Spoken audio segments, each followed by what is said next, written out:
What's going on, everyone? So the Orlando Magic are a team that the Lakers could use several pieces from, right? Wendell Carter Jr. makes some sense. Goga, KCP, right? Jalen Suggs, and a Jonathan Isaac, I think would be a fantastic acquisition.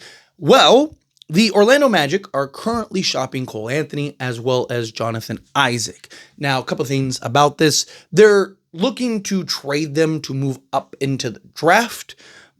But what team is going to bite on that? I don't know. Maybe a team would really like Jonathan Isaac.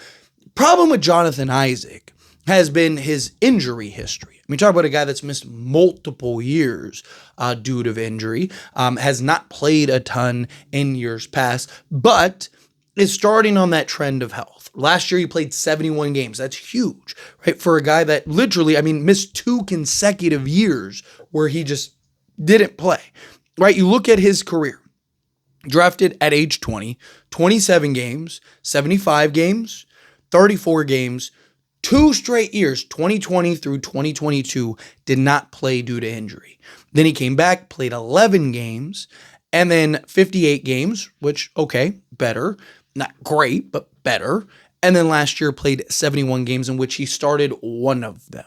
Now, as far as like the production and whatnot, right, you look at it, he's not a guy that's going to just jump off the table. He's not a guy that you look at and you're like, oh man, this is a star.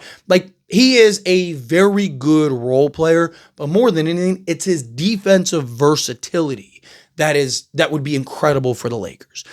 Lakers obviously need the center position. I don't think Jonathan Isaac solves the center position. He's a guy that could play really 3 through 5. He's played a little at the 3. He's best slotted in as a 4, right? I also wouldn't necessarily look to start him, right? Because I think he's a guy you want to kind of keep your minutes down.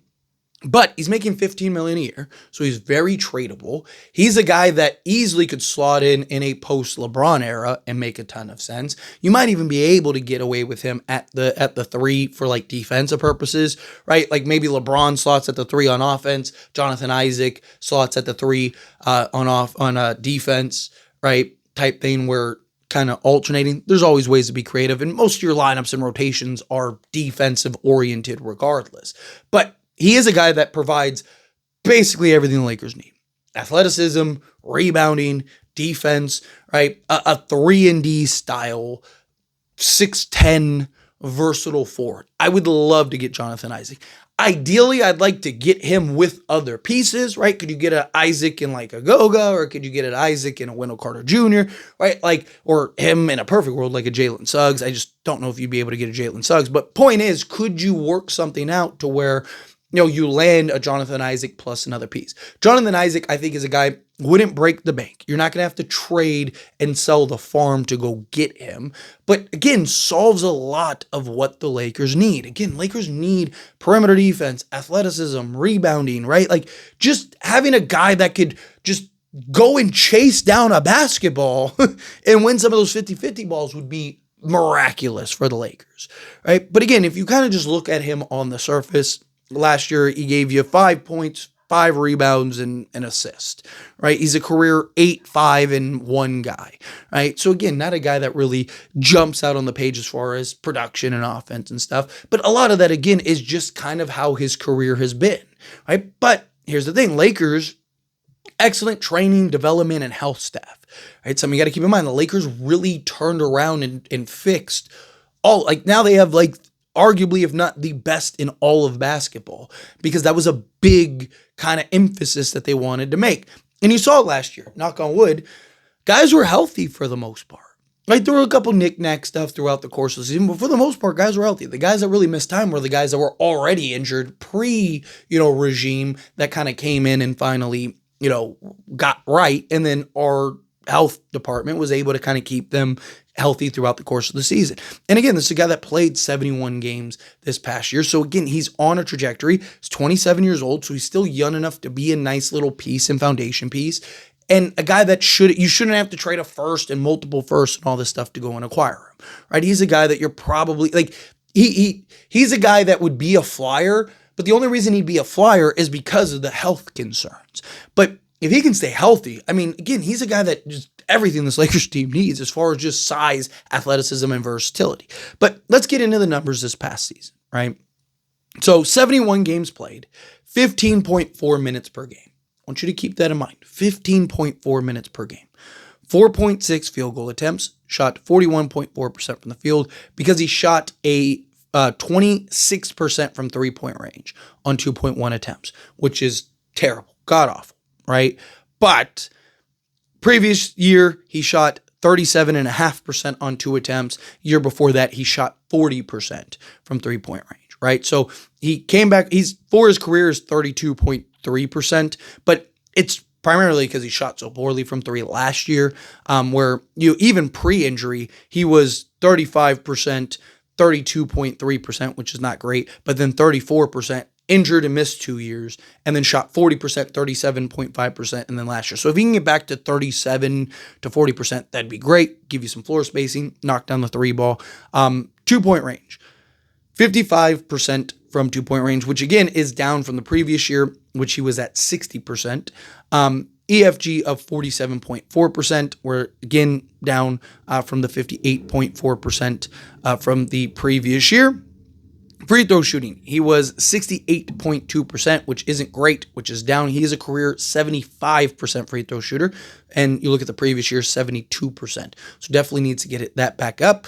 As far as rebounding goes, 4.4 rebounds, including 1.7 offensive rebounds. So he's basically giving you he's a career 5 rebound a game guy. He's also a career minute per game, 20 minutes per game. The last 3 years since he came back from injury, he's averaging about 15 minutes per game. So he's giving you about 5 rebounds per 15 minutes. And again, we'll go over his per 36 here in a moment. An assist, a steal, 1.1 blocks, and 5.4 points. He's a career 8 and 5 guy, right? Now, if you look at his per 36, now per 36 doesn't tell you everything. He's not even a guy I'd probably want to play per 36 because of his injury history. But he's a guy that, in 20, 25 minutes of action, if he can give you the production, that would be huge. But you look at this last year, he would have been 13 points, 10.5 rebounds, 1.5 assists, 2 steals, and 3 blocks per game. As a power forward, by the way, right? It's where he played the most minutes last season, right? As a power forward, you look at the previous year, he was 16 points, 10 rebounds, 1.5 assists, 2 steals, and 3 blocks.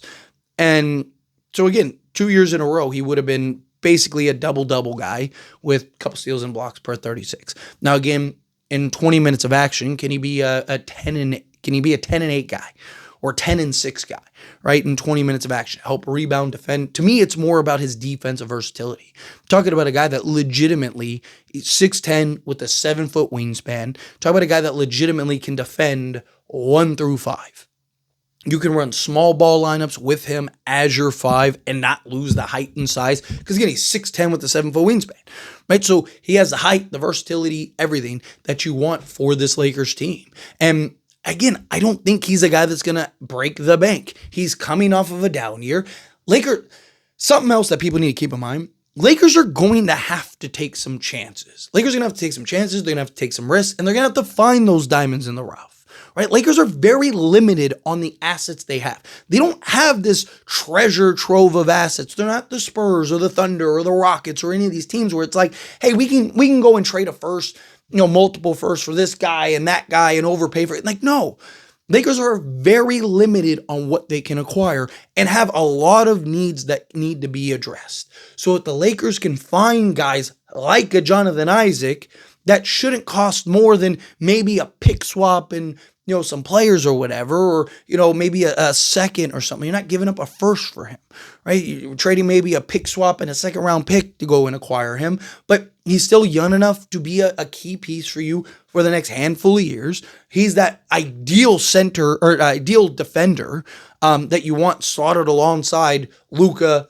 Austin Reeves, right? That can be that help defender, that can defend the best player on the other team, that can switch, and especially in the style of defense in which the Lakers want to run, where they're basically switching everything and being that versatile defensive team. Jonathon Issac would be ideal in that position. Again, I'd love to if you can get multiple players and multiple pieces, right? I'd like to not just stop at Jonathon Issac. Again, can you get a Jonathon Issac and a Wendell Carter Jr.? Right, so now you got your center and, potentially power forward even, right? Like I said, on defense, you could have him be the 3. On offense, you could have him be the 4. So that way you could have Wendell Carter Jr. be the floor spacer, and then, Jonathon Issac be that dunker in that dunker spot for Luka Doncic. I mean, you could literally slot those two alongside LeBron, Luka, and Austin Reeves and be in good shape, right? But point is that, like, again, Jonathon Issac is the kind of guy that's available. Magic or shopping.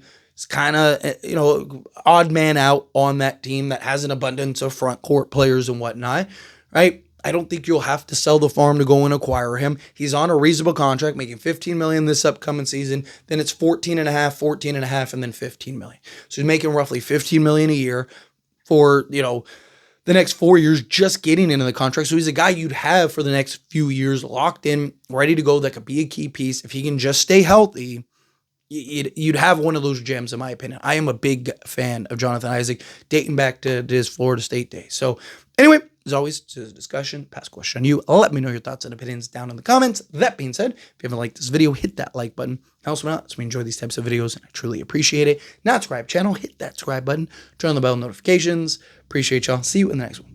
Thank you.